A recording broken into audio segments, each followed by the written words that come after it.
Bienvenue dans ce nouvel épisode. Vous m'avez envoyé vos logos à cette adresse mail-ci, donc continuez à le faire si vous souhaitez passer dans un prochain épisode. J'ai également l'immense honneur de vous annoncer que cette vidéo a été réalisée en collaboration avec Adobe. J'utilise leur logiciel depuis des années, donc c'est vraiment un honneur pour moi de faire cette collaboration. En général, j'aime bien passer du temps sur mes croquis pour créer des logos un petit peu complexes, mais dans cette vidéo, je vais avoir une autre démarche. J'ai envie de vous montrer qu'il est possible de créer des logos sans pour autant avoir fait 50 dessins auparavant. Donc si à la fin de cette vidéo, ça vous donne envie de vous lancer dans ce milieu ou de créer votre propre logo, eh bien sachez que Adobe propose une période d'essai de 7 jours. Vous allez pouvoir tester Illustrator, etc. Et il y a évidemment un petit lien dans la description. Et un petit disclaimer avant de commencer, parfois vous n'êtes pas d'accord avec mes choix, vous aurez fait autrement, et il n'y a aucun problème, chacun a sa vision des choses. Et je tiens quand même à rappeler que dans cette série, en général, les logos sont faits assez rapidement, alors que dans la réalité, quand vous avez un vrai client, ça prend beaucoup plus de temps. Donc voilà, c'est bon enfant, on est là pour s'amuser, et je vous propose qu'on commence directement avec le logo numéro 1. Ce premier logo, il m'a été envoyé par Michael qui a une entreprise de rénovation. C'est un logo que tu as créé toi-même avec les outils que tu avais à ta disposition. Je pense que tu ne l'as pas créé avec Adobe, hein. Et j'ai l'impression que dans ce secteur, c'est hyper courant d'avoir plein de petits outils de rénovation qui sont intégrés au logo. Et donc, ça peut donner parfois un côté un peu plus amateur. Donc, on va essayer de corriger ça. Bon, déjà, je vais refaire une petite maison la plus basique possible en partant d'un carré. Et tout simplement, je vais intégrer un petit point d'ancrage au milieu avec ma plume.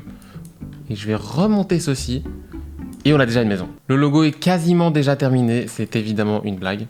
Dans cet épisode, je vais essayer de vous montrer des outils que j'utilise très régulièrement, en quelque sorte mes outils préférés. Et il y en a un que j'adore, il est où déjà en fait ? Ah oui, tracer, et c'est l'option décalage, enfin l'effet décalage, que j'avais déjà utilisé sur les as dans ma série sur les cartes. Bon là on a 0 pixels, mais je vais descendre progressivement pour faire une sorte de double trait à l'intérieur. On va aller à moins 21, hop, ok, et je vais directement recommencer, je retourne dans objet, tracer, décalage, et ça fait déjà un petit effet assez sympa, hyper graphique. Bon, on va aller un peu plus loin que ça. En fait, ce que j'aime bien dans ton logo ici de base, c'est qu'on a la petite maison et en bas, on a une sorte de petite colline, mais pourquoi pas en fait directement fusionner ces deux éléments. Je vais créer une ligne d'horizon qui va être là plus ou moins. Et là, nouvel outil que j'utilise mais vraiment tout le temps, et ça je pense que vous le savez maintenant, le concepteur de forme, il est juste ici, je clique dessus, et là, une fois que j'ai tout sélectionné, je peux venir supprimer ce qui dépasse, c'est super pratique. Et en gros, ce que j'aimerais bien faire, c'est avoir des lignes ici qui vont représenter le sol. Mais je voudrais que ces lignes soient intégrées dans un cercle. Donc je vais mettre mon cercle ici. Ah oui, ça c'est un affichage que j'utilise tout le temps, c'est CTRL-Y, et en fait ça permet de voir juste les tracés. Moi je switch constamment entre ces deux affichages. Je vais dupliquer mon sol et je vais le mettre ici. Et entre les deux, je vais utiliser encore une autre technique. Bon, ça fait déjà beaucoup de techniques pour un premier logo, hein. C'est le dégradé de forme. Je clique juste ici. Hop, je clique là, je clique là. Je double-clique sur le dégradé de forme. Et ici, je peux choisir étape. Et je vais en mettre 3 ou 4. Enfin, je vais en mettre 3. Comme ça, on a plus ou moins la même épaisseur qu'ici. Ça va être plus homogène. Et là, je vais très simplement, avec le concepteur de forme, supprimer tout ce qui ne sert à rien, là, tout ce qui dépasse. Ouais, c'est un peu dans cette idée-là, hein.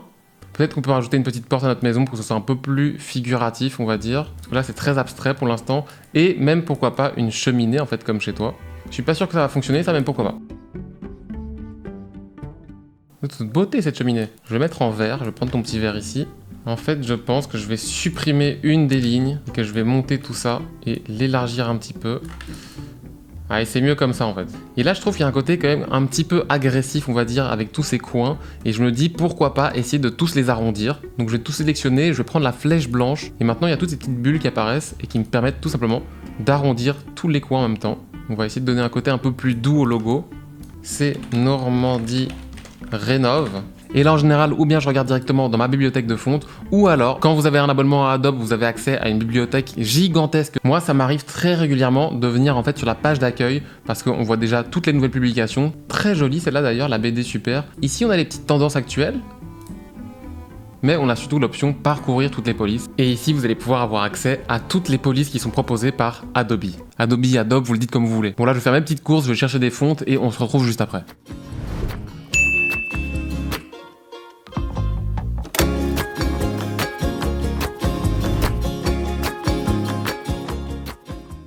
Et voilà Mickaël pour ton logo, et encore une fois je voulais rappeler qu'un logo ne devait pas forcément expliquer ce que fait le business, mais il sert plutôt à être identifié. Donc c'est ce que j'ai essayé de faire ici avec cette technique de décalage que j'adore utiliser, je trouve que ça fait toujours son petit effet. Il y en a deux différents, je sais pas forcément lequel je préfère, mais je trouve qu'en tout cas c'est très graphique et assez moderne. Je vais pas trop m'avancer là-dessus, mais je pense qu'avec ce genre de logo, en fait il va plus facilement traverser le temps. Ce que je vais dire maintenant, ça va être valable pour toi et pour les suivants qui passeront dans la vidéo. Si tu veux le logo, n'hésite pas à m'envoyer un petit message sur Instagram et je me ferai un plaisir de t'envoyer le fichier Illustrator ou ce que tu veux. Merci à toi, je te souhaite une bonne continuation et on passe au logo suivant.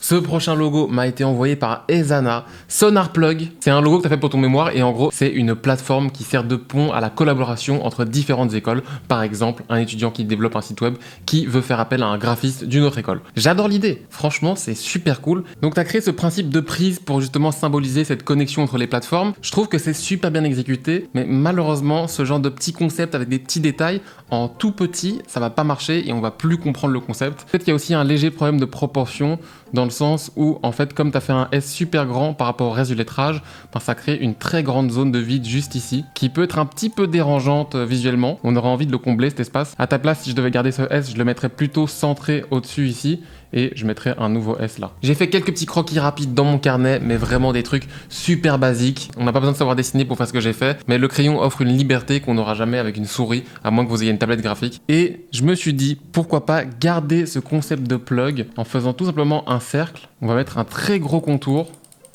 Je vais virer ça. Et en fait, en quelques instants, je vais copier ça et je vais le retourner. Hop, ici c'est pas mal parce que dans la fenêtre de contour, je peux mettre des contours arrondis. Et là, très simplement, on obtient un S avec ce principe de plug. J'aime bien cette idée justement de ces deux formes qui viennent se connecter. Ça pourrait justement représenter les différentes plateformes qui viennent s'associer entre guillemets pour créer le S. C'est simple, c'est efficace et ça fonctionne je trouve, mais le gros problème avec ce logo, c'est qu'il est tellement simple que je suis sûr à 1000% qu'il existe déjà. C'est sûr et certain. Et on n'aurait pas envie de se retrouver dans une situation où on se fait accuser de plagiat à tort en quelque sorte. C'est justement ce qui est arrivé très récemment avec une équipe de e-sport, c'est Solaris il me semble, qui a accusé SodaStream qui avait fait un rebranding d'avoir plagié leur logo. Alors qu'en réalité, leur logo est quand même assez simple on va dire, et il existait même déjà avant que eux les créaient. Donc ça crée une situation un peu absurde, mais on va essayer d'éviter ce genre de situation. Et donc mon but maintenant ça va être de garder ce concept de plug avec les deux formes, mais essayer de faire des variantes pour trouver quelque chose un peu plus unique et original. Et c'est ça que j'aime bien avec Illustrator, c'est que très rapidement on peut avoir plein de nouvelles propositions. Il suffit juste d'être un petit peu créatif on va dire, et on peut essayer plein de nouvelles compositions avec des formes simples encore une fois. Avec ce concept-ci, j'ai presque envie en fait de rajouter ici une sorte de barre et on pourrait partir sur un monogramme en fait, mais peut-être qu'on pourrait juste faire un carré ici pour prendre l'épaisseur et venir le mettre ici en dessous pour créer un P. Et là en fait on pourrait avoir un monogramme SP, mais du coup on a ce problème où en fait c'est pas équilibré, on a une énorme zone de vide ici, donc je suis pas sûr que ce soit une bonne idée, mais c'est un test, donc pas fou. En fait le tout de toute façon c'est d'expérimenter. Ici je vais juste mettre un contour pour voir ce que ça fait. Hey, c'est pas mal ça. Il y a un truc là-dedans que j'aime bien, peut-être qu'il faudrait le retravailler un peu, mais pourquoi pas en vrai. Et pourquoi pas continuer avec le contour. Là il y a un truc que j'aime bien aussi, hein. Vous voyez qu'entre ces deux logos, il n'y a pas une énorme différence, mais celui-ci, je pense qu'il est déjà beaucoup plus unique. Tu m'avais dit que ton logo, il manquait un peu de fun, et je me dis pourquoi pas, pour ajouter un peu de peps à tout ça et un peu de jeunesse, on va dire. Le vieux de 45 ans. On pourrait rajouter un petit dégradé à l'intérieur du S, rendre le truc plus vivant, on va dire. Hop là! Ça, avec un fond noir, ça va claquer. Je vais faire des petites recherches de typographie, je vais le mettre en page, et on se retrouve pour le résultat final.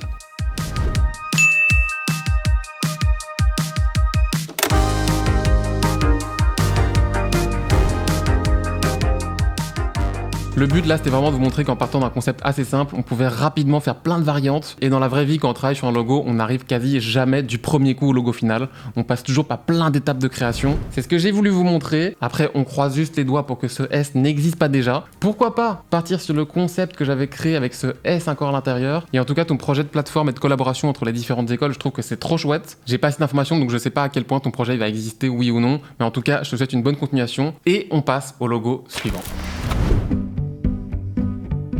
Petit rappel, mais les deux logos que j'ai fait pour l'instant ont été faits sur le logiciel Illustrator. C'est un logiciel de la suite Adobe, comme je l'expliquais au début. Si ça vous intéresse, si vous êtes tenté d'expérimenter vous aussi un peu avec le logiciel, sachez que vous avez 7 jours gratuits et ensuite ça passe en formule d'abonnement. Ce prochain logo m'a été envoyé par Maud. T'as réalisé ce logo pour ton mari qui s'est mis à son compte en tant que courtier d'assurance. Petite information assez importante qui est en rapport avec le logo, ses amis l'appellent Ayou, je sais pas si je le prononce bien, ce qui veut dire ours en turc. Tu me précises que tu es totalement novice et il y a aucun problème. On sent que tu as voulu faire ressortir un côté classe et élégant et ça c'est déjà réussi. Donc on va essayer de rester un peu dans cette idée en tout cas. Par contre, il y a quelques petits soucis, par exemple, on voit pas les pattes, elles disparaissent comme s'il y avait une sorte de brume. On dirait qu'il a été pensé plus comme une illustration et il faut savoir qu'un logo doit pouvoir fonctionner avec un aplat de noir. D'ailleurs, il vaut mieux toujours penser son logo comme ça et puis après on peut s'amuser avec les dégradés, etc.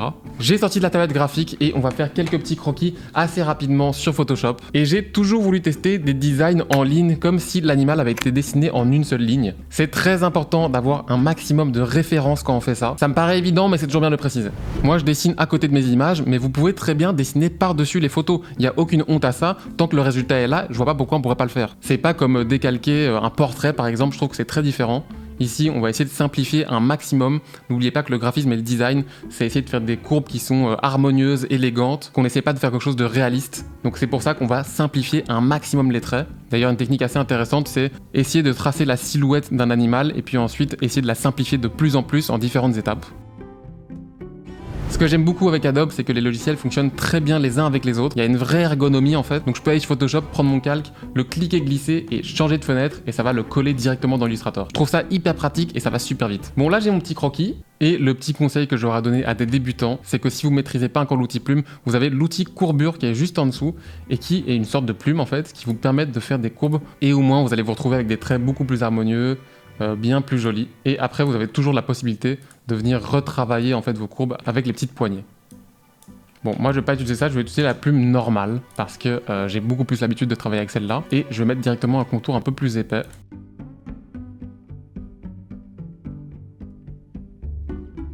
Bon voilà plus ou moins notre logo. Petit problème, je trouve que les pattes sont beaucoup trop pointues, c'est un peu dérangeant. Donc je me dis pourquoi pas tout arrondir un peu. On va juste sélectionner le bas et créer un petit arrondi. Ça va être un peu plus doux. Le but c'est de faire un petit animal mignon quand même. Je vais faire des petites recherches de couleurs, de typographie et je vous montre le résultat final.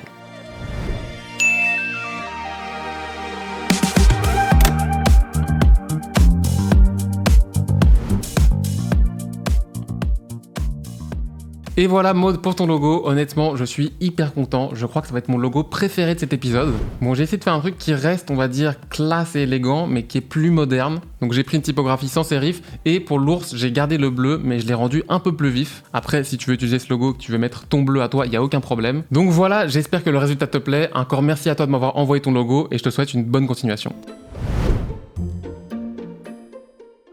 Et donc on passe au prochain logo qui m'a été envoyé par Léonel. C'est un logo que tu as fait il y a 4 ans pour ta possible future entreprise. Tu fais maintenant des études de cinéma et ce logo te sert à signer tes vidéos. Alors le souci que tu rencontres c'est qu'aujourd'hui tu peux pas l'utiliser sur un fond noir et tu recherches des conseils ou alors une nouvelle vision pour le logo. Bon bah déjà, un grand merci à toi de me l'avoir envoyé. Et donc on a ce logo que je trouve hyper cool honnêtement. En fait ce que je kiffe trop, c'est ce côté un peu naïf dans tes lettres et même la petite fleur, je trouve qu'il y a trop de style en fait. Et je vais dans un premier temps faire quelques modifications sur ton logo pour tenter en quelque sorte de l'améliorer. Et déjà ici on remarque qu'il y a un fond jaune sur fond jaune.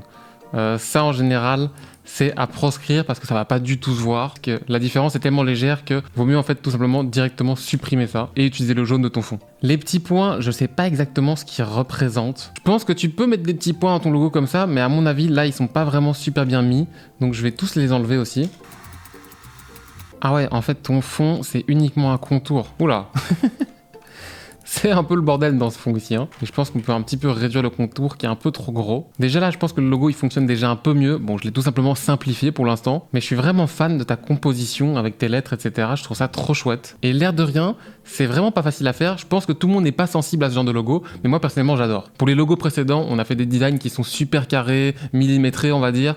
Et ici, en fait, on brise les codes. Et c'est aussi une possibilité. Je vais quand même tenter de te faire une nouvelle proposition, mais c'est pas du tout sûr que j'y arrive. Et là, en fait, je vais redessiner par-dessus des nouvelles lettres et je vais refaire une nouvelle typographie. Par contre, ce que j'ai fait, c'est que j'ai double-cliqué sur le pinceau et j'ai mis une fidélité arrondie au maximum. Donc là, ça remettrait beaucoup plus arrondi, beaucoup plus gracieux, on va dire. Bon, pour l'instant, je vais juste refaire toutes les lettres et puis après, on verra ce qu'on va faire.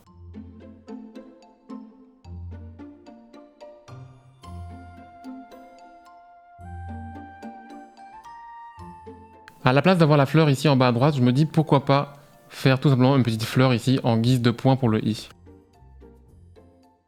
Franchement, on peut faire un truc dans ce genre-là, pas du tout... Hop. Et on a une petite fleur toute mignonne.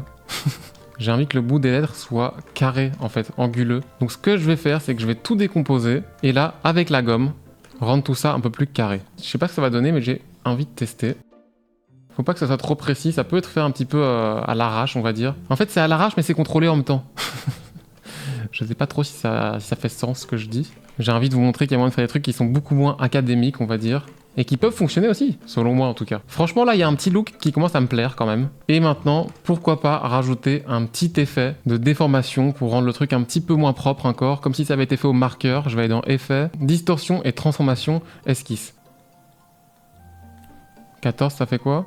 On commence à se rapprocher de l'effet que je recherche en tout cas. Bon, c'est un style qu'il faut assumer, hein. Franchement, je comprendrais que tout le monde soit pas d'accord avec ce style. Je vais maintenant rajouter un gros contour jaune. Mais on va mettre le texte en blanc, je pense que ça va être plus joli. Je vais rajouter un gros contour. Ah, là on voit qu'il y a des petits soucis. Tout simplement, on va dans contour et je vais mettre les angles arrondis. Et ça corrige le bug. Franchement, je trouve qu'en noir et blanc, c'est déjà très cool. Bon, c'est pas du tout la même ambiance. Ce que je propose, c'est que je rajoute un peu de couleur. Peut-être que je vais rajouter des petits points en plus, comme tu l'avais fait sur ton logo. Et on se retrouve pour le résultat final.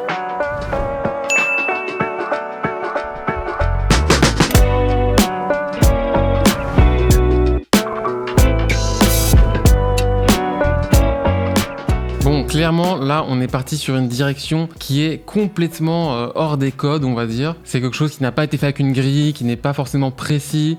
Il y a un côté justement naïf, un peu enfantin qui est voulu, que moi, personnellement, j'adore et que j'ai retrouvé dans ton logo de base. Et c'est pour ça que je l'ai sélectionné. Vraiment, je trouvais qu'il y avait une sorte de sensibilité à l'intérieur de tes lettres que j'ai beaucoup aimé. J'espère que les petits conseils que j'ai dit au début pourront t'aider. Encore merci à toi, Lionel, de m'avoir envoyé ton logo et je te souhaite une très bonne continuation.